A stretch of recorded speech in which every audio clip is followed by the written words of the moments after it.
le diagramme de Venn. OK, le diagramme de Venn, ça nous permet de représenter un ensemble, idéalement plus qu'un ensemble, disons. Et là on va voir un peu une représentation visuelle de ce qui se passe là, dans notre univers des résultats possibles. Donc, voyons voir, là, commençons tout d'abord par prendre une expérience aléatoire, donc qui relève du hasard. Et ici, ce qu'on a, c'est le lancer d'un dé. Donc, on sait que l'univers des résultats possibles, qui est noté avec la lettre grecque oméga, ben, c'est d'obtenir soit 1, 2, 3, 4, 5 ou 6. Alors, si on pense, disons, à la probabilité d'un certain événement qu'on a noté A, ici, je t'ai donné comme exemple, ça pourrait être notre souhait d'obtenir un nombre inférieur ou égal à 4. Mais qu'est-ce qui est inférieur ou égal à 4? 1, 2, 3 et même 4, puisqu'il est égal à lui-même. Et j'ai 5 et 6 aussi qui existent, genre comme possibilité, mais ce n'est pas ce que je souhaite. Moi, l'événement A est ici. Alors, le diagramme de Venn, c'est ça. C'est notre encadré dans lequel je vais aller représenter tous les résultats d'oméga.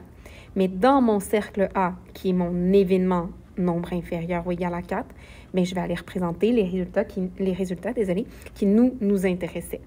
Puis là, ben après, je peux faire mon calcul, disons, de probabilité. Ah, j'ai 4 chances sur 6. Mais qu'est-ce que c'est? En quoi ça consiste? Bien, c'est une représentation visuelle. Ça m'aide à avoir vraiment un visuel sur la situation.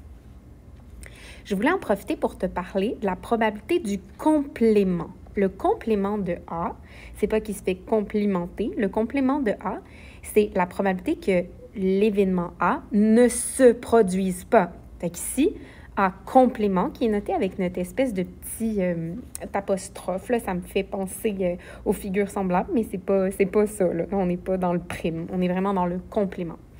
Donc ici, si je prends le complément de mon événement du haut, ce serait d'obtenir un nombre qui n'est pas inférieur ou égal à 4. Fait que l'événement est ici, l'événement A, mais tout ce qui n'est pas A, c'est tout ce qui est à l'extérieur de A, mais encore dans l'encadré qui représente mon oméga, donc tous mes résultats possibles, mon univers des résultats possibles. Et je vois ici que ben, j'ai combien de résultats? J'en ai 2. J'en ai 2 sur les 6. Je te rappelle quelque chose qu'on s'est déjà dit, qu'on a déjà observé, puis même on s'en est servi pour calculer des probabilités lors des derniers cours. Ici, la somme des probabilités d'un événement et de son complément est toujours de 1. Évidemment, si tu t'intéresses à un événement et à tout ce qui n'est pas cet événement, ben, en faisant leur addition, tu obtiendras 100% de la probabilité, tu obtiendras 1. Ici, si on a 4 sixièmes plus 2 sixièmes, ben, c'est bien vrai qu'on obtient une probabilité totale de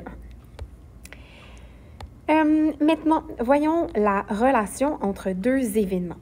On va y aller pour le fameux le fameux et le fameux ou. On en a discuté la dernière fois, puis on s'est fait rire. Je ne sais pas si tu te souviens de l'exemple où tu me recevais chez toi, puis tu m'offrais à boire. Et là, moi, je pouvais être la personne un peu trop difficile qui dit plein de « et ». Je veux un café et j'aimerais qu'il y ait du lait d'amande et j'aimerais qu'il soit sucré avec du sirop d'érable, etc. Fait que je suis en train de diminuer mes chances parce que je voulais que tout ça se produise en même temps. J'ai de plus en plus de critères puis de demandes. Mes probabilités vont probablement diminuer.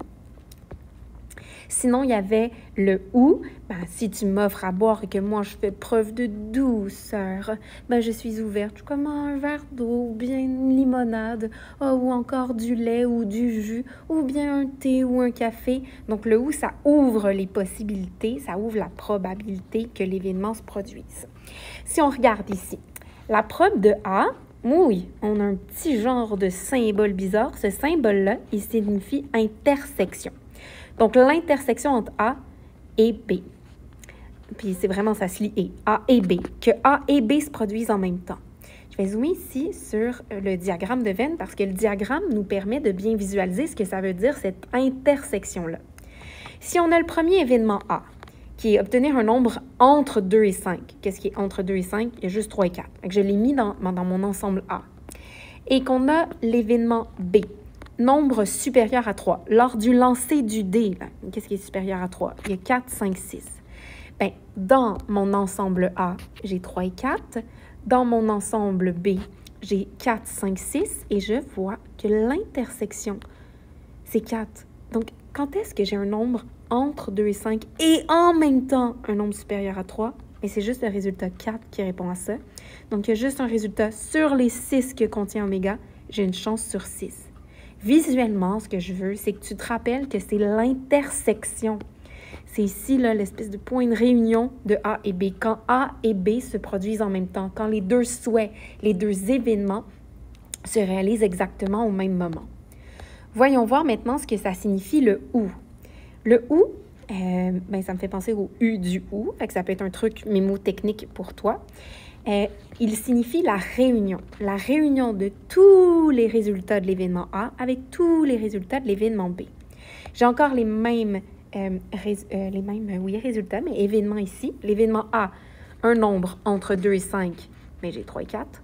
L'événement B, un nombre supérieur à 3, j'ai 4, 5, 6. La réunion, tout ce qui est A me convient, tout ce qui est B me convient aussi. Donc, la réunion, je me rends compte que c'est le résultat 3, 4, 5, 6. J'ai 4 résultats sur les 6 que contient mon rectangle oméga, mon univers des possibles. Donc, ma probabilité ici serait de 2 tiers. Ou, j'augmente mes probabilités. Tout ça me convient ou tout ça. Je te dis de faire attention, 6 points d'exclamation plutôt qu'un seul ici. Je te dis de faire attention à quoi? Où il fait attention quand il y a des résultats communs, parce qu'il ne faut pas les compter 2 fois. Regarde ça. Si jamais j'avais calculé la probe de tout A au complet, la probe que A se réalise, puisqu'il y a 2 événements dedans, c'est 2 sixièmes. La probe que B se réalise, étant donné qu'il contient 3 événements, c'est 3 sixièmes. Et là, si je fais l'erreur de juste me dire, je vais additionner la probe de A avec la probe de B, j'aurai ici 2 sixièmes plus 3 sixièmes, j'aurai 5 sixièmes, alors que ce qu'on a calculé, c'était plutôt 4 sixièmes. Mais oui, mais c'est parce que j'ai calculé l'événement 4, qui était en plein centre, je l'ai calculé 2 fois. Fait qu'il faut vraiment faire attention à ça. Soit tu le retranches dès le départ, ou, regarde ici, notre belle équation, elle nous dit, quand tu veux qu'un événement ou un autre se produise, tu peux prendre la probabilité du premier événement, tu additionnes la probabilité de l'autre événement. Fait qu'ici, là, visuellement, tout ce qui est jaune plus tout ce qui est bleu, mais retranche la partie calculée à 2 reprises, c'est-à-dire retranche l'intersection entre l'événement A et l'événement B. On va mettre ça en pratique parce que là, c'est très théorique. On va mettre ça en pratique, cette fois-ci, non pas avec l'expérience aléatoire qui consiste à lancer un dé, mais plutôt avec un jeu de cartes. Donc, d'abord et avant tout, on va se rappeler à quoi ça ressemble un jeu de cartes.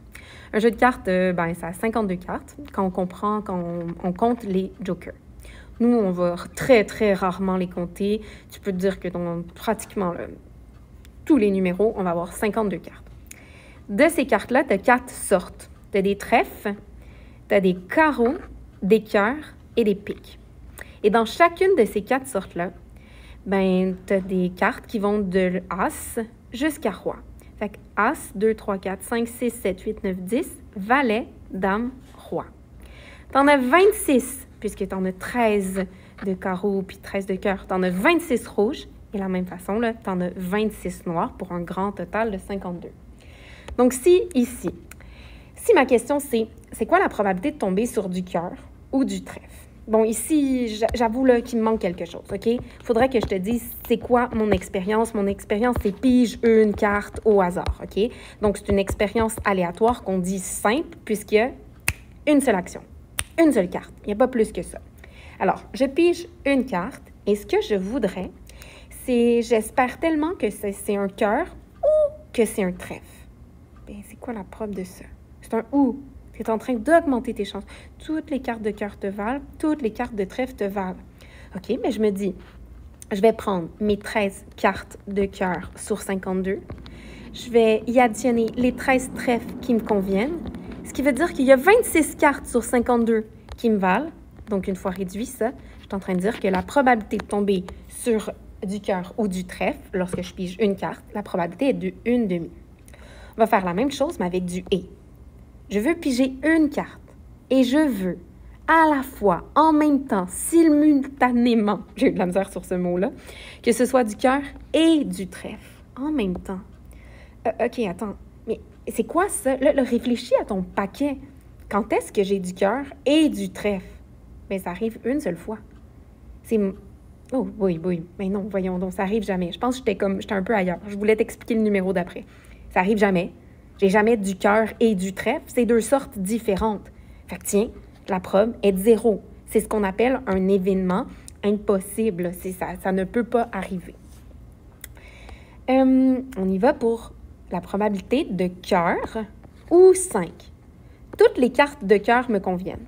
Bien, il y en a 13 cartes sur 52 qui me valent. Ou, bah OK, ou quoi? Mais je l'additionne, j'augmente mes probes là. OK, ou quoi d'autre? Quelle autre carte me conviennent? Les 5. Ah, les 5, j'en ai combien? Bien, j'ai le 5 de trèfle, le 5 de carreau, le 5 de pique, le 5 de cœur. J'en ai 4 cartes sur les 52. OK. Là, le problème ici, c'est super important. Il y a ici un « attention ». C'est parce que là, j'ai calculé mon 5 de cœur quand j'ai calculé mes 13 cartes. Mes 13 cartes de cœur, je suis allée du As. 1, 2, 3, 4. J'ai calculé mon 5 de cœur. 6, etc. Puis là, ça m'en faisait 13. Mais ici, quand j'ai dit mes 4 cartes qui sont des 5, bien, j'ai calculé le 5 de cœur, le 5 de carreau, le 5 de trèfle, le 5 de pique. Oui, le 5 de pique. Et là, ce qui fait en sorte que, en ce moment, j'ai calculé 2 fois ma carte 5 de cœur. En ce moment, mon addition ne fonctionne pas. Il faut vraiment que je fasse attention. Ce que je vais faire, c'est que je vais retrancher mon 5 de cœur. Fait que je vais enlever cette carte-là que j'ai calculée à 2 reprises. 13 plus 4 moins 1. 17 moins 1, 16, 52e. Ça se réduit. Je suis à 4, 13e. Désolée pour mon écriture, là. C'est pas super en ce moment. Amandine Rouma est demandée à l'entrée des élèves. Amandine Rouma est demandée à l'entrée des élèves. OK. Merci pour ce grand message. Fait que si on est à 4 13e pour la probabilité, et là, c'est vraiment de faire attention de ne pas calculer 2 fois la même carte. OK? Fais attention. C'était des événements qu'on dit compatibles. Ils peuvent se produire en même temps, mais là, ça veut dire qu'il faut que tu fasses attention là, pour ne pas les additionner juste bêtement. Il faut que tu retranches ce que tu as calculé à 2 reprises. C'est quoi la probabilité finalement d'avoir du cœur et une carte qui est 5? Bien, et ça veut dire en même temps. Tu veux que ce soit du cœur et du 5. Bien, tu as juste une chance sur les 52 cartes. C'est le 5 de cœur. C'est ta seule chance possible, donc ta probabilité est de 1/52e. Je te laisse essayer le reste, puis ben, inquiète-toi pas, là, on se reparle de tout ça.